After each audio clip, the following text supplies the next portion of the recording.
And good morning. It is 22 minutes after 7 o'clock, and joining us in studio this morning from Oasis Computers, John is back with us. Morning, John. Good morning. How's everybody? Doing great. How about yourself? I'm doing good. How's, I know now the kids are back to school and everything. Is business, because I know usually around those times you get busy, kids getting and families getting their computers back up and running. Hasn't made much difference. It's kind of, what do I call it, steady? Steady. Yeah. Okay. So no complaints on my end. Okay. Just a good, even keel. Well, it comes and goes a little bit, but kind of get busy and then get caught up again. Sure. Well, good. That's a good thing. Right. Find your groove and everything else. The new hours and not fixing phones at this point has made it all work. Very good. So we concentrate on the computer work. Well, and I always wonder about, like, the phone side of things because, unfortunately, I mean, we don't pay the numbers for these, but they really build smartphones to not last more than 3-4 years. You know, they would like to buy. They want you to buy one every year, it looks like. So it's kind of like, is the juice worth the squeeze even on repairing phones, because... so many drop one and then the screen breaks on it. Yeah, the simple fixes. That's one of the big things. But anytime it's something other than you didn't drop it, it's pretty much, I think, they by design. You know what I mean? Like things like, I swear, like it's kind of like when Apple got caught, because I was one of those people. I had the Apple, it was the iPhone 6, I think it was, and they went from 6 to 8 or whatever it was the next one was. I think they skipped 7. Whatever the next one was. 7 in there. Yeah, whatever it was, they were going to the next phone. Right. And I was like, well, I'm going to, I'm sorry, it was 2 phones ahead. We were going to the 8. I had the 6. And I was like, well, I'm not going to upgrade, until I'm ready, But I remember my phone was working perfectly fine. And all of a sudden, it started doing like, taking slower, doing all, and of course Apple admitted they did something to the software later on. Some 12-year-old kid found out about it, and they ended up having to pay a bunch of people and sue and all that. But ever since then, I'm like, yeah, of course these phones aren't gonna, I don't care. You pay $1,300 for a phone, you're still only gonna get 3 years out of it, whether you pay $1,300 or $600 for it. I just treat mine as long as it works, does the job, I keep it.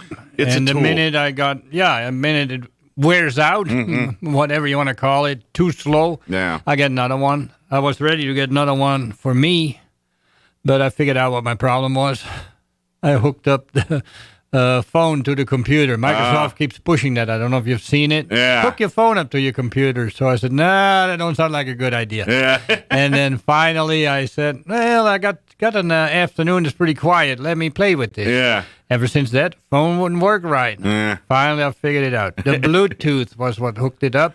And that was messing with my headset. Oh, okay. I was losing calls and stuff like that. So it kept fighting to try to steal the Bluetooth when you're trying to use the Bluetooth for something else. Good way to put it. Steal the Bluetooth between the headset and when I got close to the computer, it started messing with it. Sure, it's automatically out there searching for it, and it sees it. It wasn't easy to find. I turned everything off again, and it's like, must be good. It worked for a little while, and then it didn't do good again, and something triggered me that it said it's in your Bluetooth. Yeah, the computer was hooked up to it. And once took that off, and worked fine again. Worked like a champ again. Right.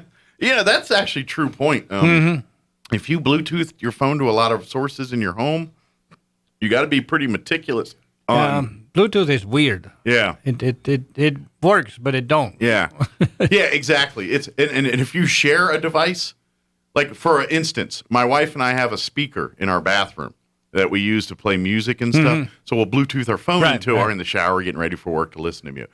But unless you disconnect and forget the device every time, whoever doesn't forget to do that, it's going to default to anytime that thing turns on. So most of the time, because my wife's the one that forgets, I'll be like, hey, I'm going to go get a shower.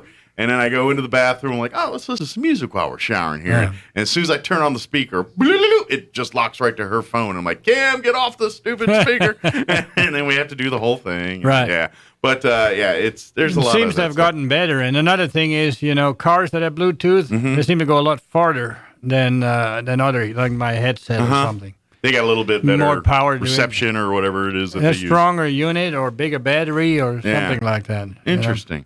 But if you think about that stuff, look at your Bluetooth sometimes if you're having those kind of problems. see what it's seeing and see what it's disconnecting. Right, the same as with wireless. Yeah. Wireless connection, the people that travel a lot, go all different places. They got a list of 20 different hookups that they've been at, and they're all in there. And that causes a problem sometimes. Sure. Just take them off and restart them back up. We get here in this office, these boards are our little, because you can Bluetooth to my board and the one in Sean's office. And so you can play confused. All right, which one's the one? All right, yeah. is this the Arrakis 2, the one? Which one is this one? And so, yeah. You got more equipment, it gets more difficult, especially if it's similar. And then there's other computers that offer Bluetooth. You necessarily don't want nothing, but your phone sees all that sometimes, you know. But anyway, that's one of those things. Let's talk a little bit about the computers again and that side of thing. I know something we talk about every time, and I just want to kind of reiterate that if you know, especially in the world we're living in today, where technology and COVID, you know, you're waiting a while for certain things and other things you're not. So people are you know, just like in the automobile industry, people are, you know, used cars are king right now, and that's the world where. Well, I would imagine in the computer world, you know, there's not to the extent cars are going through, but people are trying to rehash older technology sometimes because there is some issue coming up with that. Yeah. The Windows 11 is going to come out, and I've been watching it fairly close. I'm not sure how to put it, but half of it looks like it's for security that they make an 11, and it supposedly will not run on somewhat older computers. They're not very old, 3, 4, maybe 5 years. So may not work no more. Sure. Now, they work fine on Windows 10. On the other hand, Windows 10 and 11, a lot of people say, well, it's the same. It's just some cosmetic changes, you know, they have rounded corners and they put the start menu in the middle, stuff like that, but technically not really much different. So there's not any reason that the machines wouldn't run 11, you know. The ones that can run 10 should run 11 unless there's something else done to it that doesn't allow it. What doesn't allow it apparently is the trusted platform module that needs to be in it. Needs to be version 2.0. Oh, okay. And that's, as you know, 2016, 17. Okay. So those machines are not very old, even though the older ones that are good working just fine. Fast enough, good enough, whatever. Okay. So one half is kind of a little angry that they make your machine not work no more, throw in landfill, whatever, kind of stupid. On the other hand, we're not sure if it's for the security reasons or just to sell new computers. Sure. Now, if it's for selling new computers, this is not quite the right time to do this, I think. I would say read the room here. Right. So then on the other hand, Windows 10 is by the end of the year, when this new one's supposed to come out, the 11's supposed to come out, is good for another 4 years. All right. So that means that all these machines that may have possibly 10 years life in it, they just got cut in half. Cut to 4 years. Yeah. Not that it quits working, but you got to be aware of it. It's if you buy, obsolete. especially a used system, whatever, you may not get 7-8 years out of it, even though it does good. Well, and will the problem be where even though you have the older computer, you keep Windows 10 on it to keep it running and everything else? Will it be the problem when you go off, like go out on the internet, websites and things won't let you because their equipment will be more 11 based? It's weird. You can run a test on it when you install Windows 11, supposedly, and it will tell you this machine will not run. Is not good to run Windows 11 on. Okay. But then there's word that it will install anyway, and you can use it. Oh. But you don't get all the security updates or not all the updates. So basically you paid for whatever. something that's exactly the same as what you already had. Yeah, and that comes back to, are we doing this to sell more computers that I can't get at the moment? Remember, we're selling the little NUCs, the next unit of computing from Intel. And it's harder and harder to get them. The high-end one I haven't seen for... Yeah. So let me ask, because you and I have had this conversation. Yeah. It felt like in the 90s and early 2000s, Windows was doing the every other version was good. You know what I mean? Like the 98 was amazing, ME was garbage. Yeah. Is Windows 10, are we starting to see that again, where 10's the good one and 11's going to be the red-headed stepchild? Well, there is controversy over 11 already. 10 was the good one, so 11 maybe not quite the good one. Whatever. Yes, I don't know. Okay. So I'm like reading the tea leaves here. I'm like, am I seeing pattern here? Windows 11, the Windows ME of 2020. Right. We'll see. The time will tell on that one, I guess. And the security issue is a strange thing too. There is evidence, I guess, out there that Microsoft will not fix certain problems, even though we're aware of it, until they get really bad. And why do they do that? Well, our three-letter agencies are taking advantage of those flaws and hacking into other people. I gotcha. So they're basically being so conduit we get for the government. The tech guy that we listen to with Steve Gibson, the security show. Yeah. What was it? 3 weeks ago, he was ranting and raving about Microsoft, why they wouldn't fix their stuff. They've been warned on it. He says some stuff they fix in 24 hours. And this thing has been 6 months and it's still not fixed. There may be a backhanded deal with, don't fix this yet. We still can use this. Well, let's wrap up our case What I here. don't think is the right thing to do, but, If exactly. It's that's the slippery slope of which the technology takes us. It's where do you balance security versus privacy? I think that people that make the operating system should make it as safe as possible. And there's a flaw found and it should be fixed, even though that may be to benefit in other areas. But it hurts so many people that get infected. It's true. It's one of those things. You got to measure the risk versus reward kind of thing. And you're right. This one seems a bit, all right, so we're going to expose everybody to a potential problem just so we can use this to nab. Then again, what do we know? Maybe this is the most nefarious things that's going on here. We don't. Maybe. If you don't tell me how bad it is, then I can't make a good judgment. Maybe the real life Dr. Evil's doing something over there, and they're doing something we don't know about. But it seems that the evil comes from within these days. Some curly mustache guys on the other end doing their. But anyway, interesting. So, but I guess if you're looking to try to get your PC up to more modern times, or at least something that will use and operate in the internet and software today that'll work just fine. John and I have been talking about this multiple times. If you have older computers with the wind-up hard drives and everything, and it's not solid state, and you start hearing the weird noises, it takes 10 minutes for it to boot up and all that mess. Replace them daily. Yeah. Yep. You can, for really a very economical upgrade you could really under, $200 probably? Yeah, $180 in general. You can take that archaic computer and turn it into, compared to what it was, a Ferrari. And it'll probably boot up in a minute or less. Right. Everything will be faster. See, up till about 2-3 months ago, we had no reservations on that. Just go ahead, and if the machine is not older than 10 years, whatever, just go ahead and do it. But now we got to think in the future, if it goes to 11, is it a good idea? Should I put my money towards another one? But then we don't know exactly what the scoop is on it. Sure. There's many people are up in arms on it, and Microsoft is known to have changed their mind too. Yeah. So I don't know. They are a company that relies on their customers' dollar like anybody else. So if they lose enough money on this, they're going to change. You know what I mean? They're going to go where the customer demands on that. Yeah, but you also got to realize that supposedly, anyway, the Windows is not the big money maker anymore, even though it's not a slouch. Mm-hmm. Their back-end stuff, the servers, the whatever, that makes apparently But a lot doesn't more one money. need the other to work?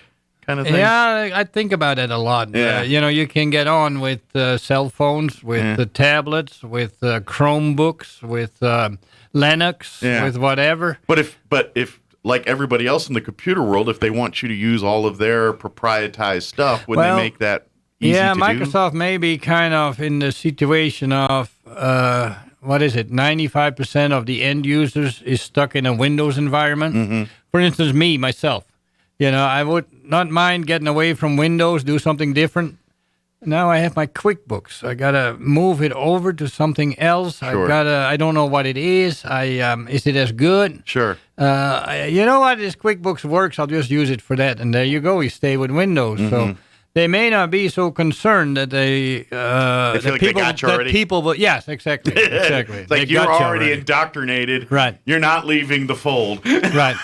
That will take a while, or somebody needs to come up with something. If you burn enough bridges, people will leave the fold. Eventually will leave. Sure. Yeah. If you alienate them to that point, and especially if you've got a competitor coming in saying, "I got a way easier way. Come on in." If somebody would have, for instance, like Linux, that would run all the Windows software, I think they'd be in trouble. Yeah. But apparently that's hard to do. And if they do it, it makes the machine slow because it's, So you got to figure that move out, and then that's it's got to translate between the two operating systems, whatever, and it always loses speed and whatever. And then the next thing is, who knows about it? You can ask anybody about Windows. This is and true. Get some kind of an answer, whether it's right or wrong, but everybody has their idea about it, or a fix or whatever. Well, let's face it. Now tell me about Linux. What do I do? How do I start it? What? Yeah. Well, it's like the tissue world. Everybody knows Kleenex. Well, that's Microsoft. That's Windows. Right. Then you got your Puffs, your Linuxes, and your Apples out there and all. But let's think about that. When most of us go ask for a tissue, we don't say, "Give me a tissue. Give me Kleenex. We'll get that." Yep. That's Microsoft. That's in the computer world. That's what they are, and they built that and got there. But the thing is, there's a lot of businesses out there, so that's going to put a lot of the chinks in that armor. So we'll see. We'll see. I mean, this has been going on for years, right. but we'll see how if they're able to fend them off. No matter how much I complain about it on and off, it's moving forward, and it is getting better. Sure. Over the years, and I understand. We all get frustrated and but to be honest. This is technology, and this is stuff that's constantly evolving, changes, and even when you think you got it right, there's somebody already trying to make it better before the thing's even out. That's just the computer world and the way it's paced and moves, and because it's the Wild West. It's still not mature. Yeah, like we look at we'll say telephone lines. I mean, we've been doing that for 100 years now. So we got, now granted that's fading away, but what I mean is when phones first came out, it wasn't the smooth, efficient way of which we know it to begin with. It was a lot of, dang, why ain't this working? Why can't I get all that? Right. That's where computers at. I mean, if you think about it, we've had computers like mainstream in computer world for 30 years, maybe 40. I mean, we've had computers longer, but as far as 30 to 40 years. People having them in their homes and doing, making it part of their daily life, I'd say about 30, 40 years. But part of the problem is that it looks simple and it's very complicated. Sure. So as long as you can click on that start button and then you program and it works, it's fine. But when it doesn't work, then you get into trouble. It's like your car. You learn how to drive it, but that's it. You don't know how to deal with the transmission or the computers and all that. You have to kind of compare it with a car, and to be able to drive it, on a daily basis, you also need to know how to fix it. A big part of it. You need to do general, maybe not rebuild the engine. Sure. But you need to know how to change oil, how to keep that going, how to maintain it, change belts and stuff like that. That's the stuff that in computing is expected from the end user, and they don't know. Right. It's kind of like for instance, like I said, if your car's transmission goes out, then you take it to John to get it fixed here. But if you weren't adding transmission fluid, that's why you're going to go see John real quick because that transmission. So basically, in your world of computers, if that hard drives your transmission, you should be in there, making sure that your software, your firewall protection, your antivirus, all those things are up to date. So those things can't get into, in essence, your transmission and jack it up. If you're not doing that, it's going to shorten the life of that transmission, just like it would be that computer. Big part of it still is the end user not realizing what they have, what they do, what is what. A message pops up and says, you're infected. Well, that must be my antivirus. No, it's a website. And once you understand that a website is just something you have no control over, it just tells you something, like I'm telling you something now. Sure. That's not necessarily true, whatever. You need to know where it comes from. Sure. I think a basic understanding of like cookies and cache, I mean, you don't have to know all of it, but understand what they do and how they work. Well, that will help you a little bit. One of the too. biggest things is that be careful with clicking on a link, whether it's in a website or an email, because the link is not necessarily where it goes to, even though it looks like that. It may be the perfect link, but it's programmed. That's why the color changes on it if you hover over it. And it's deceptive by design. Right. You can send it to Oasis computers, but whoever puts that link up may go to Crook, I will get you. Yeah. So, that's not very understood. It's getting better. Sure. And we have many companies, even local companies, that are a constant battle out there trying to eliminate some of these offshoot things that are mirroring or using companies' imaging and logos to dupe people. I mean, just for instance, locally, Central Valley Electric Cooperative, CVE, they have a thing where you can pay your bills and do stuff online. They have an app and all that. Well, there's quite a bit of fake stuff out there that looks very much like the CVE stuff, and it's duping some people into thinking that's CVE, and then they get there and it's not what they expect. They're in there trying to you got to learn to read your URL, your line that what's in there exactly. Sure. Where does it go? And then type it in yourself or copy and paste. If you copy the link, that's no good. You copy the text. Yeah, you're just actually it's like copying typing there. it in and then it works. Yeah. You go to the right place. And things like it's a spelling mistake on this bank website. Most likely it's not, but if it's a fake, it could be. Yeah. And then, another thing is big. People fall for phone calls. There's a Microsoft calling. You have a problem with your computer. Let me help you with it. Yeah. Oh, good, great. Well, Microsoft's calling. Right. We all know we can't even call Microsoft. You're Why right. would they call us? Yeah. You ever try to get through the gauntlet to get on that? So yeah, they're calling you. That's fake. Hang it up. Right. There's no way Microsoft, And unless you've already had conversations with their people and you're in the middle of a deal. If you initiated it and got through to it, talking to them, Yeah. but I still think about the lady that over the weekend started having some trouble, older woman, and she didn't know what to do with it. So on Monday, she's still struggling with it. Don't know. Tuesday, she gets a call. Hey, this is Microsoft. You have a problem with your computer. Oh, yes, I know. How do you know? Right. Well, you guys are good. No, it's just a crook calling out of the blue, any number. And she just happened to have a problem, and she thought they knew. It's called phishing, and he just landed one, basically. Right. He just got some on the hook. So what, about $800 later, and then another $100 for me to straighten it out? It finally was all going again. Yeah. Those big companies do not call you. And if you get emails and things, and you're like, I think it's legit, but I can't, call the company direct and ask. If you get something from you think's Microsoft, and you're like, I think this is legit, call Microsoft. Say, I got an email. Is this legit? And you might have to go through a gauntlet, but they'll tell you. They'll go through it, especially if it's a local too, like that CVE. If anything looks fishy, call the local business. Say, hey, I got this in the email. Is this you or is this not? And they'll be happy to sort that out, because they want to know too. Because in essence, they want to try to go after the people that are mocking their stuff. Right, they want to stop that too. Yeah. No, we get several of them during the year that. Well, last night or over the weekend, I had this problem, and I found his number, and I called it, and now it doesn't work at all anymore. Yeah. People want it fixed now. We wait till in the morning, bring it in, or after the weekend, but then, we're so fast-paced. We want it right now.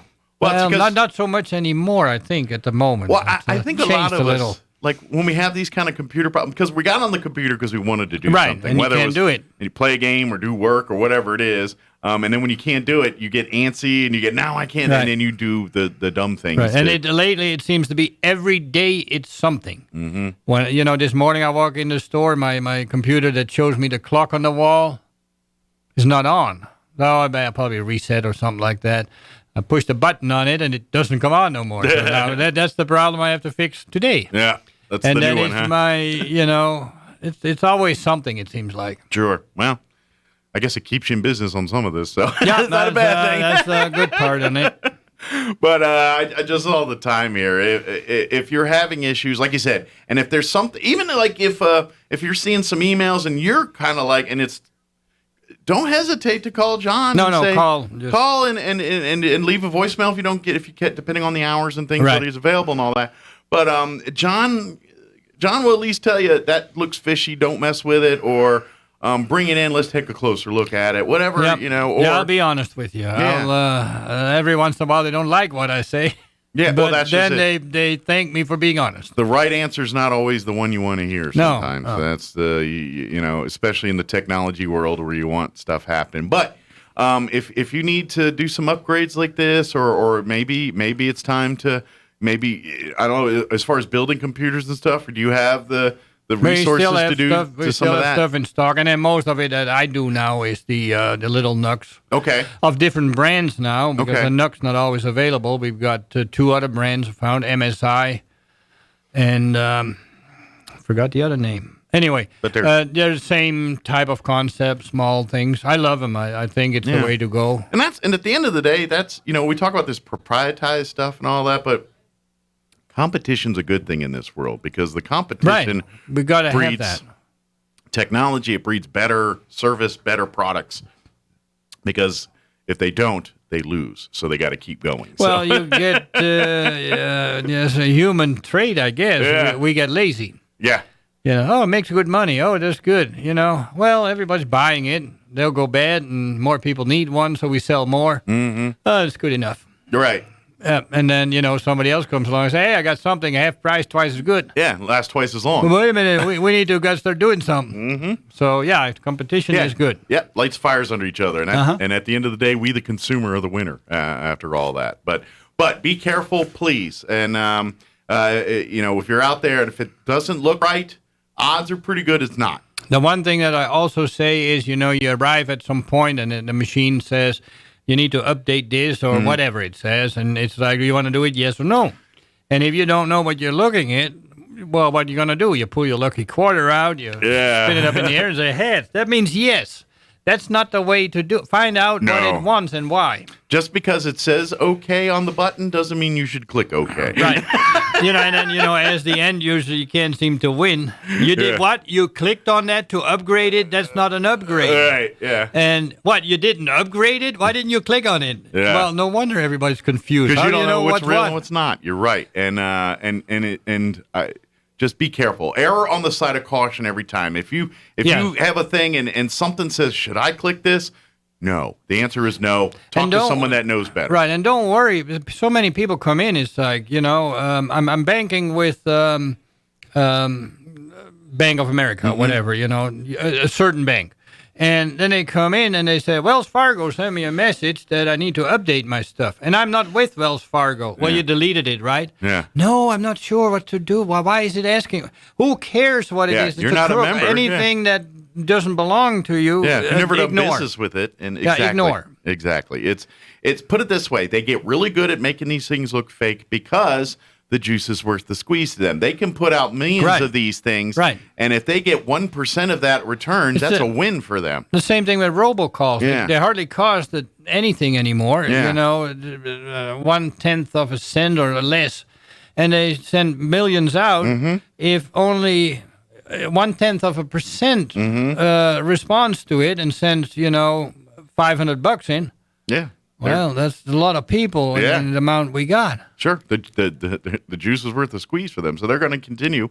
And as technology starts to sniff out some of their stuff, they're going to get creative to find ways around that. That's just the circle of technology sometimes. And it's too complicated, and you make mistakes that normally don't matter if you don't look for it.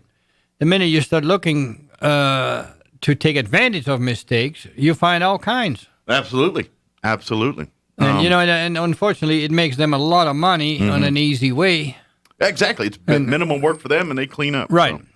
So. If anybody has any questions about anything or needs service or anything, of course, Oasis Computers they have their morning hours for service call for coming in and dropping off projects, things like that. 8 to about 1. We're open from 8 to 1. I've changed it a little bit how I say it now. It's open from 8 till 1. Okay. If you have to pick up something, don't be later than about 15 till 1, so I can leave there at 1 o'clock. Gotcha. I need to be somewhere. That's what the point is. Okay. And if you bring something in to be checked out or taken in or whatever we need to do, don't be later than really 12, because if possible, no later than 12:30. Okay. In case it's lunch hour or whatever. Very good. That way we have a little bit of time to look at it. Okay. Yeah. And of course, if it's requires more time to fix, then you'll leave it with him. He'll work on them in the afternoon. What happens when you bring it in, it's either that we look at it and say, oh, God, this is the only problem you got. Here you go. Yeah. Go on back home with it. Give me $20. Call it good. Something like that. Yeah. Or we find out that, you can pick this up tomorrow. This is what we're going to do. Or it's whatever, Gotcha. Very good. Yeah. So that's what's the phone number they can call if they have questions? 575-625-9141. And that's probably your best. That works the best. Coming on by and visiting. Right. Call, and if you have a question or if you get the screen of death or any of that kind of stuff. Right. Texting to that number works a little because it ends up in the same spot. You can't text to it. Gotcha. Okay. The emails, I'll get them. But you eventually. don't check them regularly. Once a day, Gotcha. maybe twice a day. So if it's more urgent, call, leave a voicemail, or talk. Best way is to call, yes. Very and if you don't leave a message, I don't call back. Gotcha. So don't. Unless I just missed it maybe or something, Gotcha. So leave a message. Right. If you leave a message, I'll try to call back. It could be the next day, depending on how busy it is. Workload and everything else. John's one person running around doing it all. So. Yep. Well, thank you, John, as always. Well, thank you. I'm sure you got a stack of stuff waiting for you at the office. I think I got people coming in at 8 o'clock. All right. Set several up that said they would be there early. So. All right. Well, I will let you go tend to those needs. Thank you. And all right. We'll see you here in next month. All right. Very good. All right. Take Stay care, healthy. John. Well, that's the goal. All right. It is 7:50.